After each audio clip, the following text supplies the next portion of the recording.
Praise the Lord. आज 29 तारीख शुक्रवार, मार्च का महीना। हम लोग लैंड स्पेशल डेली 45वां दिन में है।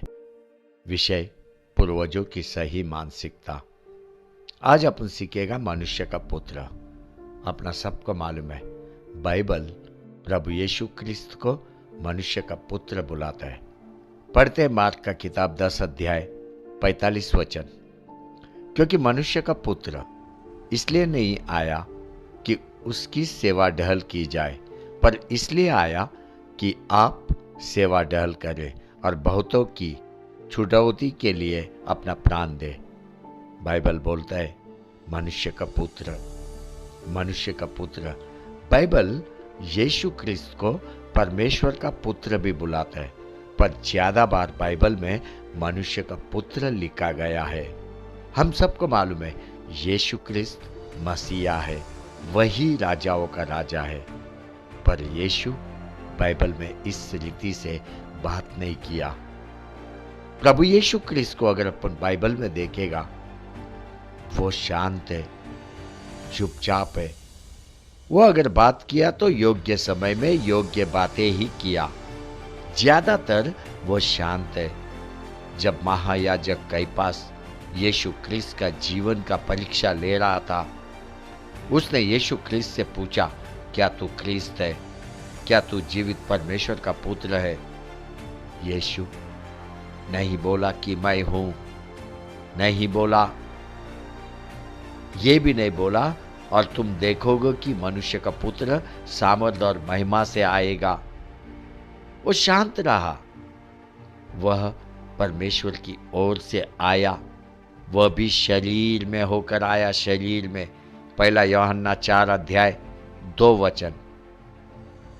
परमेश्वर का आत्मा तुम इसी रीति से पहचान सकते हो कि जो कोई आत्मा मान लेती है कि यीशु मसीह शरीर में होकर आया है, वह परमेश्वर की ओर से है।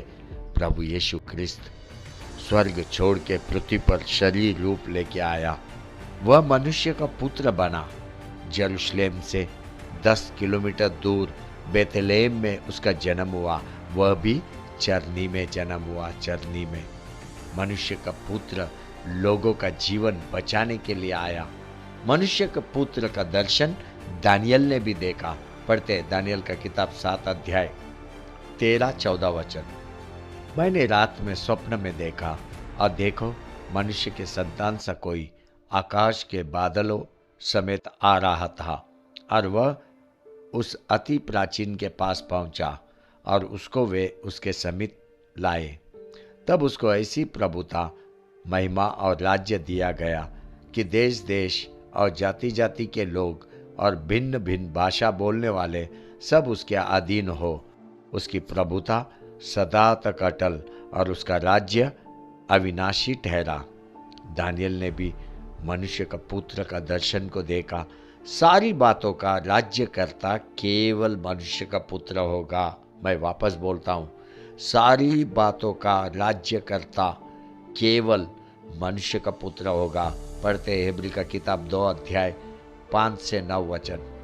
उसने उस आने वाले जगत को, जिसकी चर्चा हम कर रहे हैं, स्वर्गदूतों के अधीन न किया, वरन किसी ने कही यह गवाही दी है कि मनुष्य क्या है कि तू उसकी सुधि लेता है, या मनुष्य का पुत्र क्या है कि तू उस पर दृष्टि करता है। तूने उसे स्वर्गदूतों से कुछ ही कम किया। तूने उस पर महिमा और आदर का मुकुट रखा और उसे अपने हाथों के कामों पर अधिकार दिया। तूने सब कुछ उसके पांवों के नीचे कर दिया। इसलिए जबकि उसने सब कुछ उसके अधीन कर दिया, तो उसने कुछ भी रख न छोड़ा जो उसके अधीन ना हो। पर हम अब तक सब कुछ उसके अधीन नहीं देखते, पर हम यीशु को, जो स्वर्गदूतों से कुछ ही कम किया गया था, मृत्यु का दुख उठाने के कारण महिमा और आदर का मुकुट पहने हुए देखते हैं, ताकि परमेश्वर के अनुग्रह से हर एक मनुष्य के लिए मृत्यु का स्वाद चखे। मनुष्य का पुत्र ने मृत्यु का स्वाद को चखा। एक लंबा वेदना, पीड़ा से गुजरा, क्रूस पर चढ़ाया गया, और क्रूस पर का मौत को भी सहा। उत्तम शुक्रवार को वह अपना प्राण छोड़ा, पर तीसरे दिन फिर जी उठा। मनुष्य का पुत्र क्रूस पर मरा, लेकिन जब वो उठा, परमेश्वर का पुत्र बन के उठा। वो पुनरुत्थान हुआ। पुनरुत्थान ईस्टर संडे का दिन पुनरुत्थान हुआ। लोमड़ियों को घर था, पक्षियों को घर था, पर मनुष्य का पुत्र को सर रखने के लिए जगह नहीं था। परमेश्वर का पुत्र मनुष्य का पुत्र बन के आया, पर लोगों ने इनकार किया, उसका निंदा किया, ठट्ठा किया, मारा पीटा। पढ़ते यीशु क्रिस्त ने क्या बोला? लूक का किताब 9 अध्याय 44 वचन।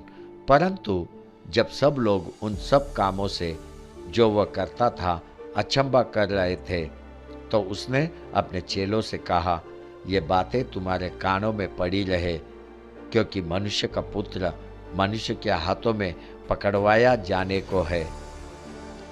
मनुष्य का पुत्र लोगों को अंधकार के राज्य में से निकालने को आया। उसका उद्देश्य लोगों को सुरक्षित परमेश्वर के प्रकाश के राज्य में ले जाए। वो आएगा, वो लौट के आएगा। हर एक घुटना उसके सामने टिकेगा, हर एक घुटना। वही मनुष्य का पुत्र है, वही परमेश्वर का पुत्र है, वही मसीहा है। हालेलुया, हालेलुया, आमेन, आमेन, आमेन।